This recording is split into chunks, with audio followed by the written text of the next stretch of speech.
नमस्कार, morning news India में आपका स्वागत है और मैं हूं आपके साथ विनीत। आरएलपी सुप्रीमो और नागौर सांसद हनुमान बेनीवाल को राजस्थान उपचुनाव में खिलसर विधानसभा सीट पर हार के रूप में एक तगड़ा झटका लगा था। हालांकि इसके बावजूद बेनीवाल राजस्थान की जनता के लिए दिल्ली की संसद में मुद्दे उठा रहे हैं। इसी बीच हनुमान बेनीवाल को लेकर एक ऐसी खबर सामने आ रही है जिसे सुनकर हनुमान बेनीवाल के समर्थक खुशी से झूम उठेंगे। तो चलिए जानते हैं कि आखिर हनुमान बेनीवाल को कौन सी बड़ी जिम्मेदारी मिली है। राजस्थान उपचुनाव में खिलसर से हारने के बाद भी आरएलपी सुप्रीमो और नागौर सांसद हनुमान बेनीवाल लगातार जनता की आवाज संसद में उठा रहे हैं। हालांकि खिलसर हार के रूप में तगड़ा झटका लगा था। इसी बीच अब उनके समर्थकों के लिए एक खुशखबरी भी है। हनुमान बेनीवाल को अखिल भारतीय आयुर्विज्ञान संस्थान एम्स जोधपुर की गवर्निंग बॉडी में सदस्य नामित किया है। भारत सरकार के संयुक्त सचिव ने इस संबंध में आदेश भी जारी कर दिए हैं। आपको बताते चले कि 5 वर्ष पूर्व भारत सरकार द्वारा जोधपुर के अखिल भारतीय आयुर्विज्ञान संस्थान एम्स के निकाय का पुनर्गठन किया गया था। सांसद बेनीवाल ने कहा कि समिति के सदस्य के रूप में उनका प्रयास रहेगा कि अखिल भारतीय आयुर्विज्ञान संस्थान जोधपुर को देश के श्रेष्ठ संस्थानों में शामिल किया जा सके, श्रेष्ठ प्रशासनिक व्यवस्था को लागू किया जा सके, जिससे एम्स जोधपुर देश का सिरमौर बन सके। अधिक से अधिक नवाचार और नवीनतम चिकित्सकीय तकनीक के माध्यम से मरीजों को लाभान्वित किया जा सके, यह हनुमान बेनीवाल ने कहा। इसके साथ ही आपको बताते चले कि पाली से भाजपा सांसद पीपी चौधरी को भी जोधपुर एम्स का सदस्य नियुक्त किया है।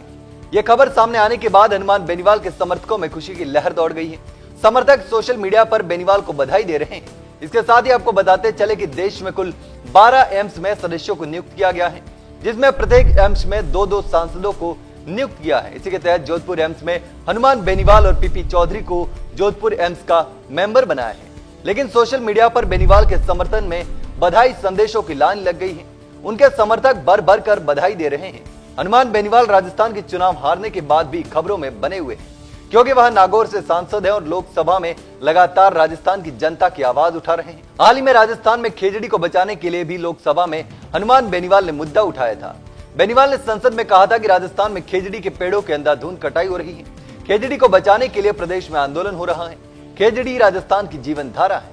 ये न केवल छाया देती है बल्कि सांगरी जैसी विश्व प्रसिद्ध सब्जी भी देती है, जो लोगों को रोजगार भी देती है। उन्होंने आगे कहा कि आप सोलर प्लांट लगाइए, नए उद्योग लगाइए, लेकिन हमारी संस्कृति और पर्यावरणीय धरोहर को मत छेड़िए। खेजड़ी का हर पेड़ राजस्थान के लिए अमूल्य है। तो इसी तरह से बेनीवाल लगातार लोकसभा में जनता की आवाज उठा रहे हैं और अब उनको जोधपुर एम्स के सदस्य के रूप में बड़ी जिम्मेदारी मिली है। लोगों को उम्मीद है कि अब एम्स में भी प्रदेश की जनता को राहत दिलाएंगे और बेनीवाल के सदस्य बनने का फायदा जनता को मिलेगा। अब देखना दिलचस्प होगा कि आने वाले समय में बेनीवाल कैसे जनता को राहत दिलाते हैं। फिलहाल के लिए इतना ही। इसी प्रकार के तमाम खबरें हम आपके लिए लेकर आते रहेंगे। तब तक के लिए बने रहिए मॉर्निंग न्यूज इंडिया के साथ। धन्यवाद। ऐसे ही और वीडियोस देखने के लिए सब्सक्राइब करें मॉर्निंग न्यूज इंडिया को और जुड़े रहिए हमारे साथ।